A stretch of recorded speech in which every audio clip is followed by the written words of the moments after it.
Umurukiko rwa buri mwaka rwa Buturo Sacco rwejombire mba delegates bona kandi rubero mu Burundi ogwi 18 umurukiko RDC wa Bushenyi imingabirano niwe ajecwire minister w'enshonga zo munda y'ihanga General Kahindo Tafire ko mujyenyi mukuru ogo ashabira abantu okujwahukira okubikira nyensya abantu ba Bushenyi n'abantu bona savers and promoters of Buturo.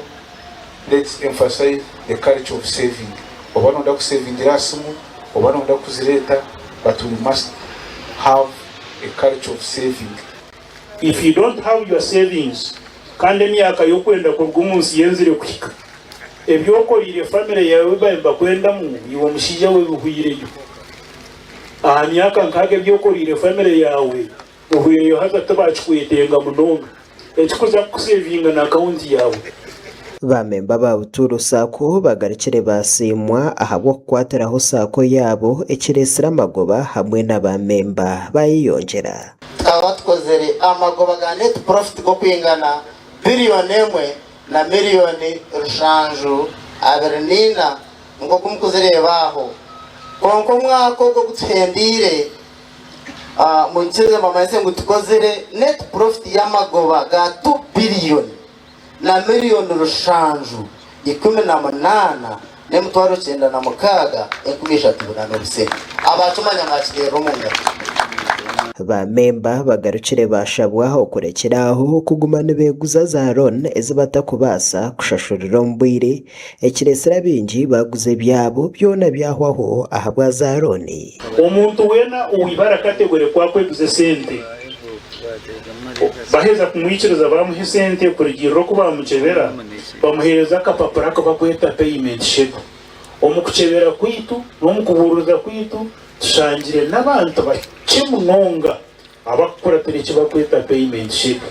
Bajanka conducting research and we see what kills Saccos in this country. I may not go into details, but we came up with 3 things, 3 enemies of Saccos. 1, bad governance. Tukashanga poor governance umtukuita Sacco erumu. Loan default as number 2 and fraud. Abebembezi ba Sacco eji barigireyo batebekanisaho ebirabo ebirumu za gas ahari yabo bamemba babo abatwire n'ababikana Buturo Sacco okumara obwire buringwa kandi zimuhanshonga ezo kwabanta ba gas no kwenda kwinegeza ehuru yo kuma by'obuhangwa bakarekeraho okutema emiti.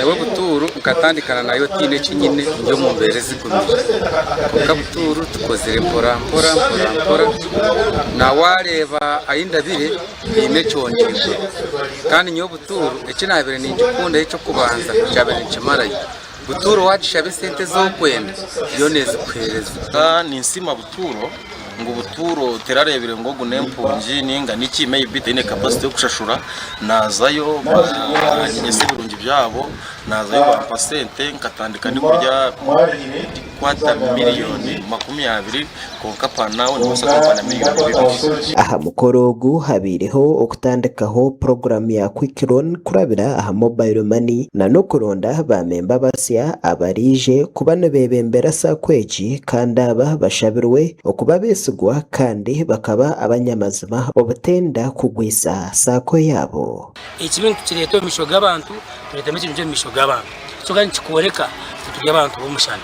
And number 2, products tukwa twinira abantu bitu because tukarugaho umukono gumwe tukakora product tapana product ni rugumba cyenda abantu baci integrity abantu baci integrity mu nyangore kikabaki nico kurebera Sacco yakira hanji amurungwe amurengo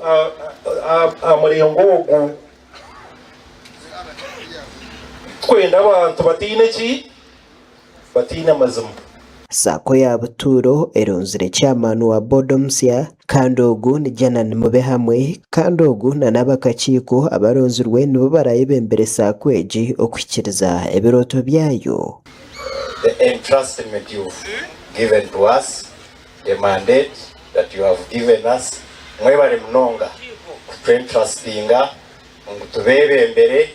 As far as I know, the board is charged with, in broad terms, 4 things: leadership, guidance, support and strategic direction.